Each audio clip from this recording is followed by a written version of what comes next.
There are many, many good reasons why the new Argylle film trailer from Matthew Vaughn is really, really good. And it's not just because Dua Lipa is featured right at the beginning. It's actually really well edited. And if you've seen it, it's got the perfect amount of tease for the movie without giving away too much information. Really, really well edited. And anybody who has any knowledge of editing will have probably gone, that's really nicely edited, but may not know why or how. So let's cover some of the tricks that they've used in the edit and also some of the psychology, and go over that and see how we can break it down and what you can take away from it. All right, so first of all, thank you for joining me, especially if you're joining me live for this live stream. This is the first of many editing breakdowns. So I'm going to break down trailers, music videos, whatever's hot right now. If you like it, let me know. Join in the comments if you've got any questions, if you're watching this live. And let's jump into Premiere, because as you can see, we have, funnily enough, we've got the trailer in here now, ready to go. And the first thing I want to point out about this trailer, which you may not have noticed if you just watched it on YouTube, is, look at this. Look at the very beginning. We've got black. We've got black frames here. This is black. And look at the waveforms. And this is the first thing I would love to bring your attention to. I've tried to make this as big as possible for you, but the waveforms down here. Let's bring it up so you can, actually my face is covering it, so let's not do that. You can see, if I zoom in, look at all this black dead space here. That's kind of unique and obviously not by accident. So that's probably a directorial choice, not from the producers, the distributors. First thing to think about is the fact that the trailer is essentially, it comes from the minds of the producers and the distributors. And as much as the director will have a say and like to put their style and their essence into the trailer, it's very much about selling the film. And the director doesn't make any money from selling the film. They make money, they get money from making the film. So it's the distributors and the people who have funded the film. They want to make as much money, as much return as possible. So it's going to be the people working for the distributors who will make the calls for the trailer, because they just want the trailer to make as many people as possible go to the movies to go see it, right? So the fact that they have allowed this little gap at the beginning, which could cause YouTube viewers especially to drop off, is kind of cool. It's kind of unique. And this little bit of black, let's play it back, gives a little bit of drama. It's a little bit of suspense, and it's a few frames long. Let's play it back and see how it feels.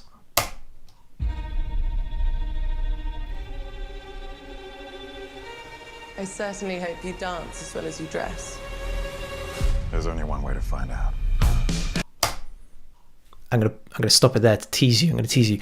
If you haven't watched the trailer already, there is a link down in the show notes, down in the details, where you can click through and watch the original trailer. You can watch it all the way through without me interrupting.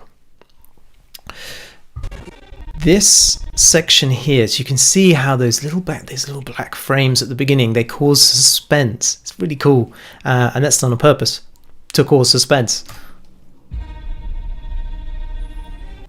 And I love this little flourish with the opening. I'm guessing that's a motif from the film that's used throughout the film, that they wanted to bring it into the trailer. It's a lovely way to sort of break this away and make it not feel like a Dua Lipa music video.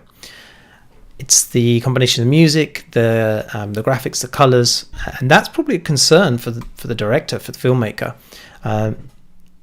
If the first thing you see is Dua Lipa, then people might think it's a Dua Lipa music video, and if they're if they're not a Dua Lipa fan, might gonna skip.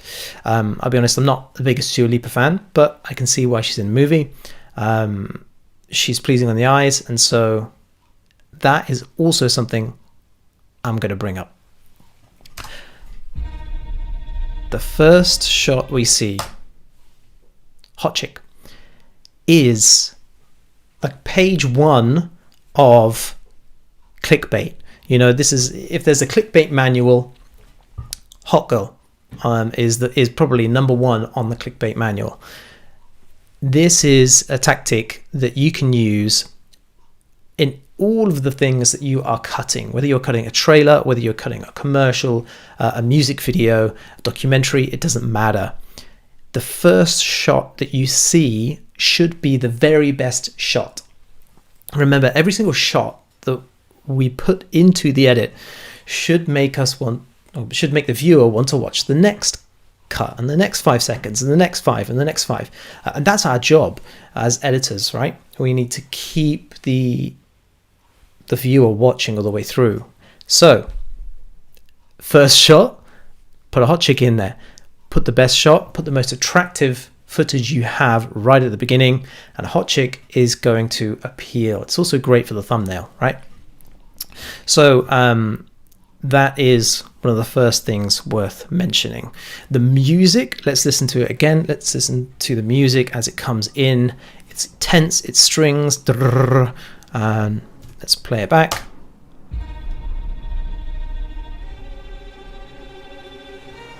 I certainly hope you dance as well as you dress.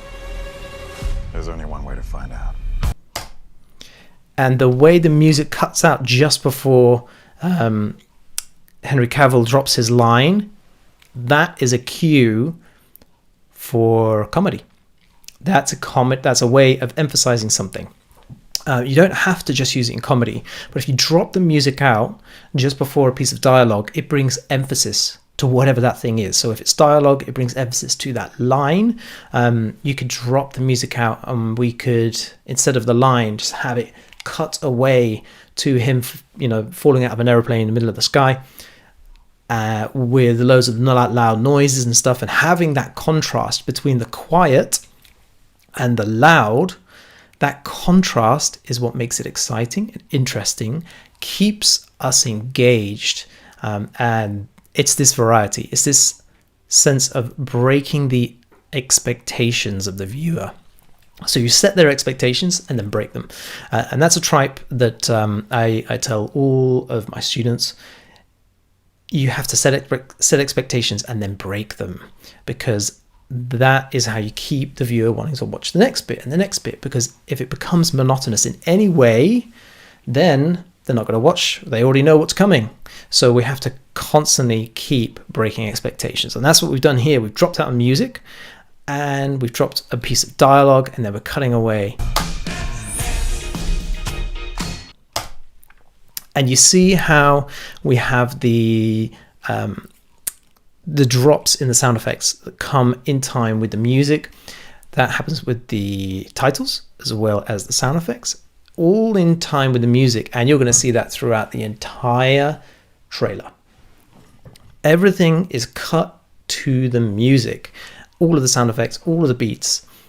And we're going to look at a very good example in a bit, and I'm going to explain a little bit more about that. But this is a good way to get across who this is by. There's some really important key points that the distributors will want to get across, and that is the fact that this is from Matthew Vaughn, and it's got Dua Lipa in it, and also who else, like who this director is, who is famous for. So he also directed Kingsman, he directed Kickass, and I didn't even realize he directed Snatch. No, not Snatch, sorry, Layer Cake. Layer Cake, which is one of my favorite films. It's definitely one of my favorite gangster films. So good. That was going back a bit, but yeah, he directed that. And so the next stage is hot chick, hot guy.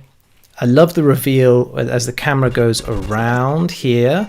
I certainly hope you dance as well as you dress. There's only one way to find. Music drop out, sound effects, dialogue, drop.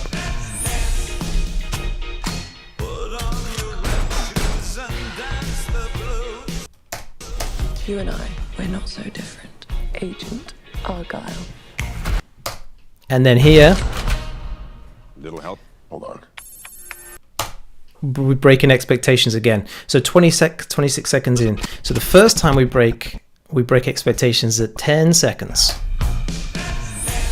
And then we go in, and then we break it again at 26 seconds. Let me take off the scrubbing so you don't get annoyed by that. 26 seconds, 25 seconds. So at every 10 to 15 seconds, boom, something new, something new, something new. And let's see how that carries all the way through the edit. So what I'm going to do is actually put some markers on the timeline. So right here, we've got a change in pace. Right here, where was it? 26. Here, music stops. Little help? Hold on. And then another more, bring the music in, big sound effects, lots of action. Look at the fast pace of the cuts. And that's another thing, is varying the movement, rhythm and tone throughout helps with engagement. So with this bit here. Little help? Hold on.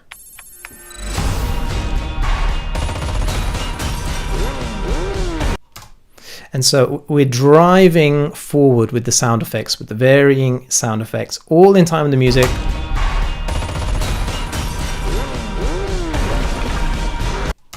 And notice how we've gone from the two of them dancing together, getting loved up, and then she's shooting at him.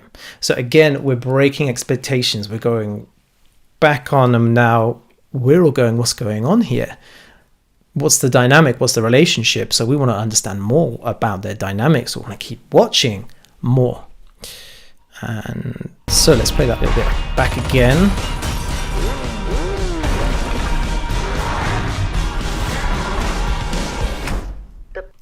Right here is another break. The book is phenomenal, sweetie, but what happens next? It's called a cliffhanger, Mother. Ellie, it's called a... We're breaking out completely, and so we're 36 seconds here. Total runtime of 2 minutes 40 seconds, and you can see we have clear blocks. One here. This is the beginning. We've got a quiet section here, a medium section here. Just going on waveforms, we can see how this trailer's laid out. Heavy, quiet-ish, heavy, quiet-ish, and then crescendo at the end. This is a fantastic way to sort of see how we are making expectations and breaking them. So let's add some of these cut points here, and then you can kind of see what's going on because I've added the video thumbnails. There's a little break there. Here's a break. We're going back in here. Another break. And then the crescendo here. Let's go back here and play from this little breakdown. The book is phenomenal, sweetie, but What happens next? It's called a cliffhanger, Mother. Ellie, it's called a cop-out. So you've got this little break here, and it's gone. It's very quiet. We're not really given much information as to what they're talking about and how this is relevant. We understand that from this graphic here with the letters falling down that it's a work of fiction previously. And so again, our mind is like, what's going on? Another layer of unexpectedness. What's going on? I want to see more. And then this music, the sound effects, the tick, tick, tick, tick, tick. That is the sound effect. This kind of rhythmical sound effect is perfect for creating tension and kind of giving a sense of there being a window of time. You know, it's a countdown clock. It's that sound. It's a metronome. It's a bomb ticking down. We've been conditioned by Hollywood to know that this sound means high tension, And so that kind of makes us want to keep watching more. We're like, okay, what's going on? This is tense. Even though it's just a shot of a landscape. Whoa, hey, there's a cat in there. And you know, this is just them on a train. Without this music, without that sound effect, it would be kind of you know, boring, mediocre. The shots are very, compared to all the action that we've had beforehand, very slow. Whoa, hey, there's a cat in there.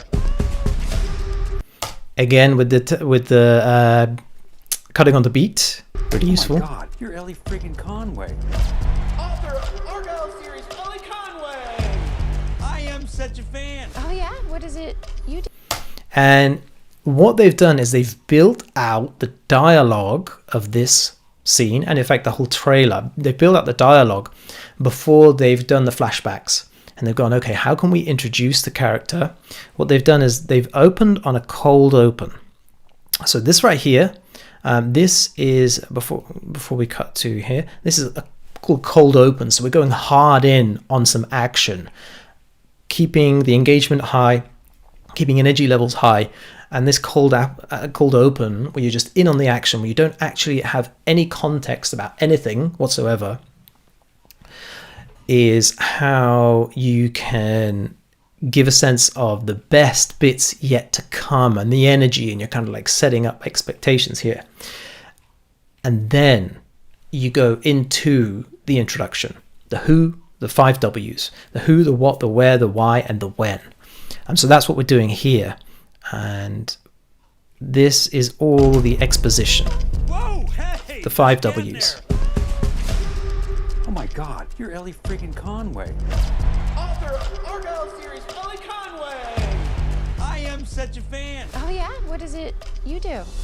Espionage. Would you sign my book?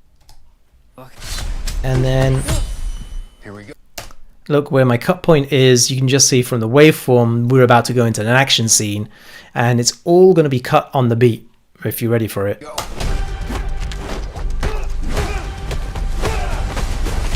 I love this. And watch where the edit points are. The sound effects are on the beat of the music, but the cuts are not. They're in the in-between bits because we're cutting on the action. We're cutting, you know, as he's smacking the book. All right, I'll stop using that. It's covering up the screen. As he goes to smack with the book.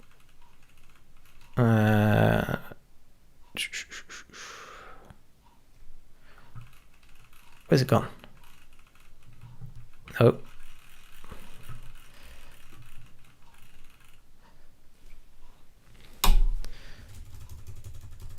So you see how we're cutting in closer on the action. So at the point that's most important, which cutting to another shot, he's grabbing the book, and as he goes to smack him,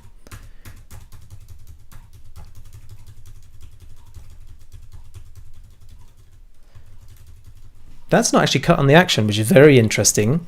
And let's watch it back to see how it goes. The sound effects will be doing the emphasizing for him, for the edit. Because he missed him. Right, okay. So we didn't cut away because he missed him. He swung and missed. I love this book.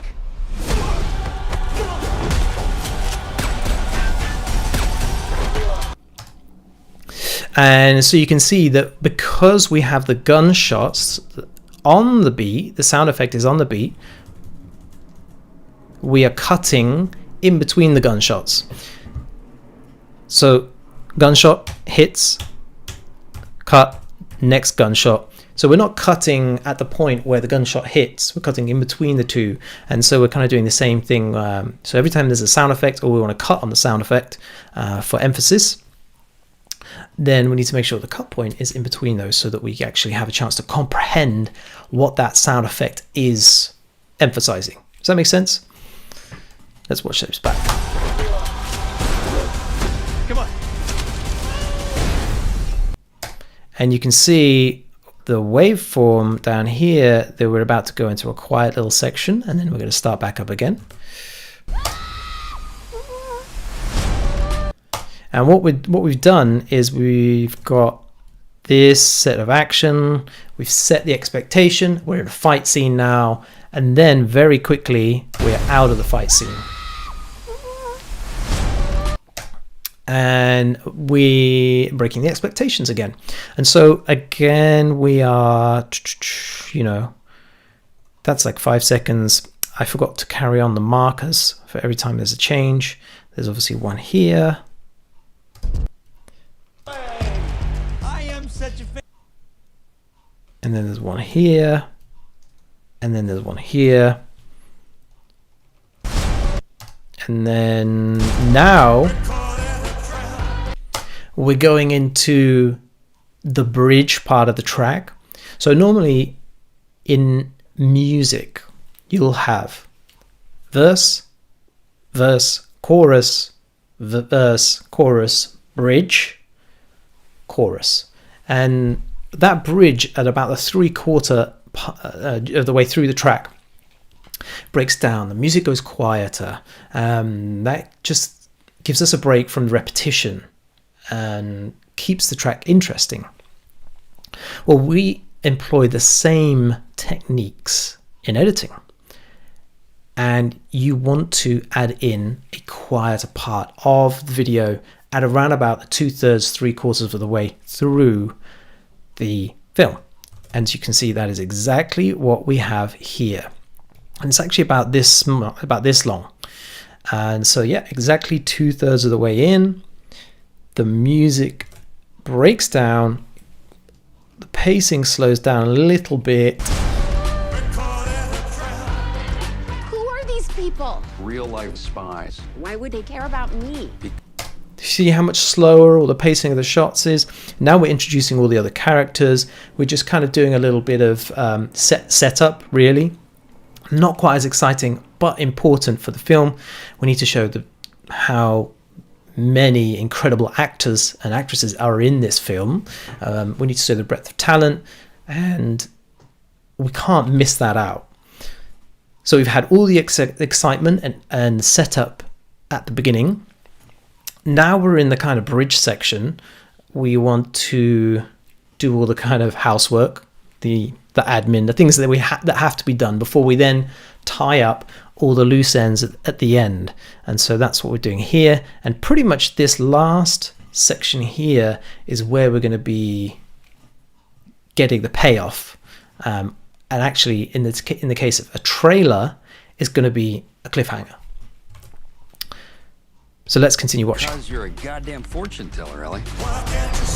What you wrote in your new book actually happened, and you kicked a hornet's nest you didn't even know existed. I'm in some really big trouble, Mom.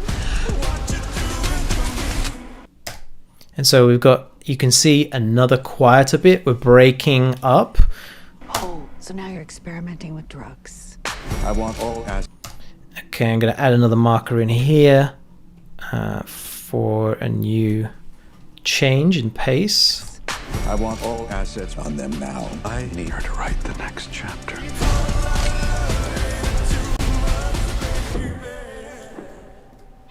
God, I hate that cat. There's another change in pace there. God, I hate that cat. And then again, so you can see we are literally following the waveforms that we created earlier. By following the waveforms, we can break down which bits have the action in them and which bits do not, and are kind of a bit more laying down the story. And so we need to have this good blend of story and action and excitement and entertainment. And that's what makes this trailer so great, because there is a lot to choose from.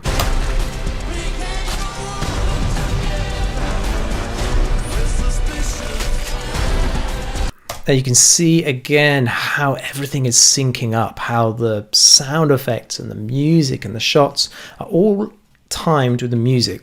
Now, I have noticed that this is a trend. It's happening a lot in the last year, and a lot of trailers are having these sound effects cut on the beat. It does feel kind of satisfying. However, I will say that I think this trailer overdoes it, and it becomes kind of samey and repetitive and a bit boring and overdone. And I think it's like if you were to use an effect in your video or a transition between two shots, and then you cover the whole video in that transition of that effect, then it just kind of ruins how effective that effect or transition is, because everything looks the same and it gets a bit dizzying. It's the same with this, with these sound effects that are always on the beat, everything's cut on the beat. It kind of takes away from the emphasis. And if you want to emphasize anything, then you'll cut on the beat. And that really is when you should do it. And you've probably heard, don't cut on the beat. Well, it's not true. You can cut on the beat if you want to use it as a technique to bring attention to something. Whereas here, we're bringing attention to the whole trailer. And for that reason, it's too much. It just needs to come back by about a third. I think a third of those need to come out. And then it would give the action scenes so much more satisfaction. It would be so much more satisfying. And it's just a little bit overdone right now. Let's carry on watching. Cool shot.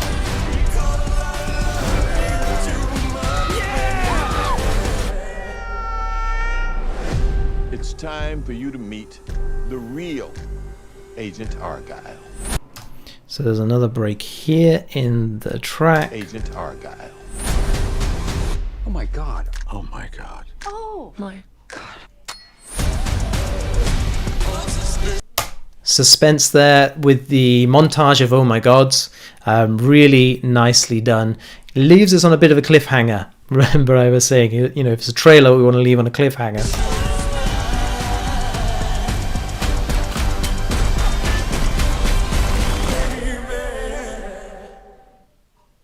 Right, yeah, and all of that is just titles. So now you've kind of seen the breakdown of how this is structured. I want to talk a little bit about the shot choices and how they work really well together, especially in the action scenes. So shot to shot, what works and why.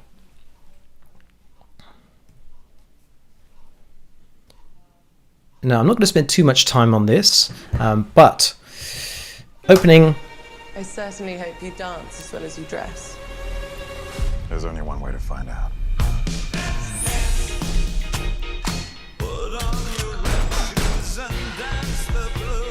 So these are all static shots, Agent. nothing too shaky or wild, very static, wide shots.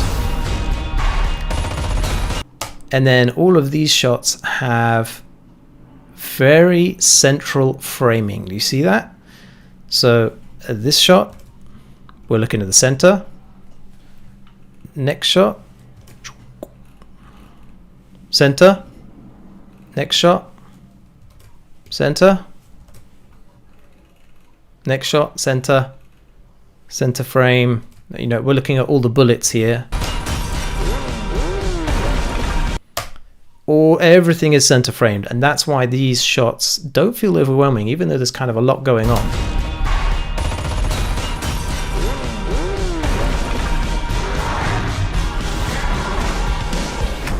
The book is fun. And you'll notice this in Mad Max as well. There's a lot going on, and even there's sometimes some really close framing, but all the action where the eye is focused is right in the middle of the screen. Nice and easy. It's easier on the eye, it's less taxing, so your brain doesn't have to dart around the screen all the time, which can be quite energy draining. Well, sweetie, but So these dialogue shots, they're very static. There's no wild camera movement, so you can kind of cut those how you like, but they do all have center framing, if you'll notice. And you can see pretty much all of these shots have center framing. And that's what makes it so easy to follow. And let's go through the action shots very quickly.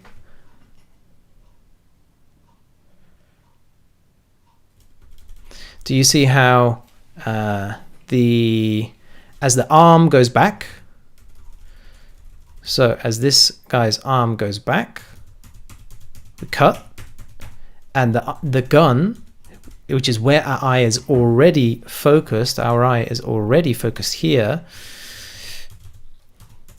the gun follows the same path. It goes down slightly. Do you see that? It's just one frame, but it helps with that transition between those two shots. Play it back. It's small, it's very, very small, but that's what we're doing. We are going down to, in the fine cut stage of the workflow. If you're unsure what fine cut is, then check the playlists on my channel, because there is an entire playlist about professional video editing workflow. You'll find everything you need to know about that. And it's these frames, frame by frame decisions, that make editing enjoyable to watch and make the editing invisible, as they say.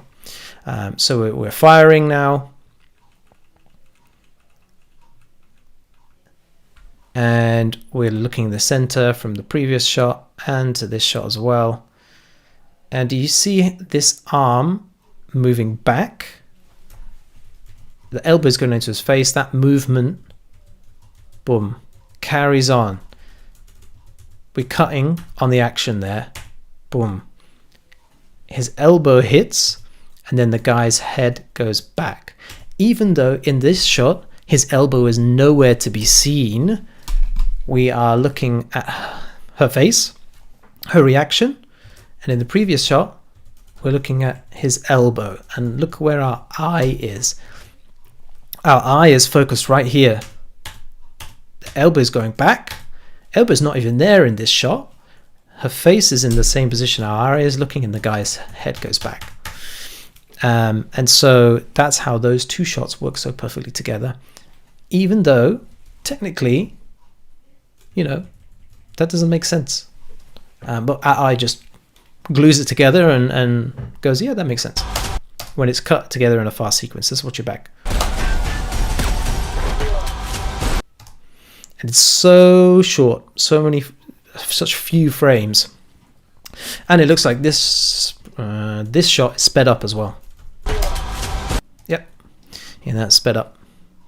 And so now going from this shot, our eyes looking in the middle, so because of her face. Come on. And that jump cut, do you see that when the door opens? And let me move this over here. You can see what keys I'm pushing. That's why I did that. And you can see jump cut right there. And it's so short. So let's play it back. Come on. And that jump cut, that extra little, if it just went from this to the outside, then it's quite a long distance, a long gap of things that have happened in that time. And so it feels like we're cutting to a different scene in the viewer's mind. However, if we add in this little jump cut, it feels like a continuous transition. And it feels like they are literally being pulled out and we are being followed. We are following them. In fact, why don't I just cut it out? Let's cut out this one little jump cut shot, and you can see how it feels. So right here.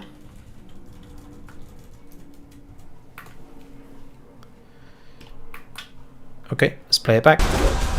Come on. Do you see how it felt like such a huge gap, a huge change? It was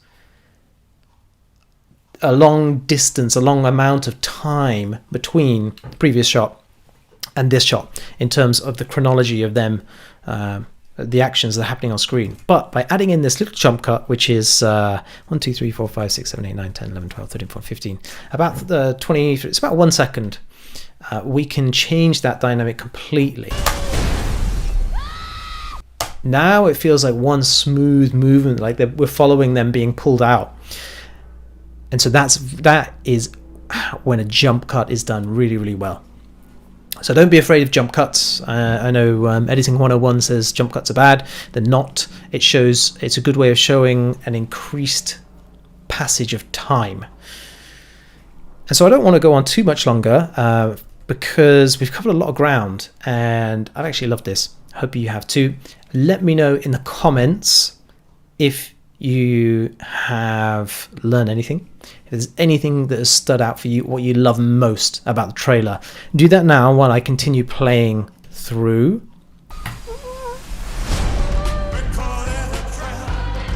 Who are these people?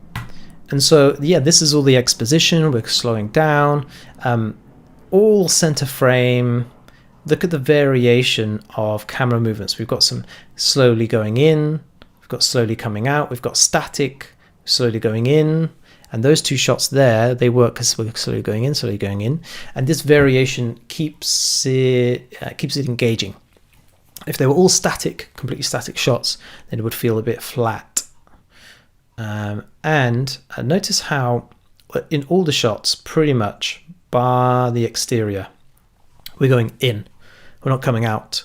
And by going in, what we're doing is going into that character and getting deeper and understanding them a bit, building a bond. By going in, you're kind of getting closer to them.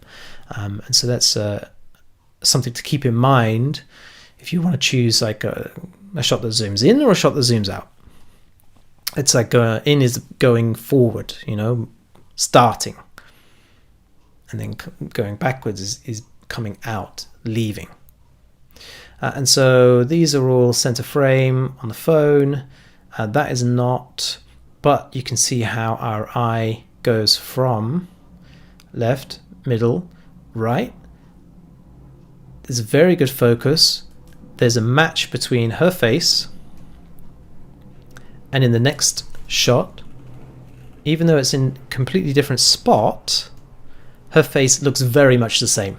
The framing is pretty much the same. It's slightly over to the side, and so it doesn't feel jarring at all. Same color, same lighting, and now our frame, our eye, our gaze is already primed to be over on the left-hand side of the screen, ready for the next shot. And they're coming out, and they're going up the stairs. And even though our eye might be here, we've got this direction here that then moves us the direction of the stairs, which moves our eye to the middle. And then boom, here we are back in the middle, from that stair shot to her face. And so you can see these motifs all the way through. Really, really interesting. And I love these colored shots. Very, very cool. Very excited. I don't know about you, but I'm really excited to see this. And I hope this has been really useful. Please like if you've liked this, and don't forget to subscribe for more and to get notified when more of these come out. And I can't wait for you to join next time. Thanks very much. Bye.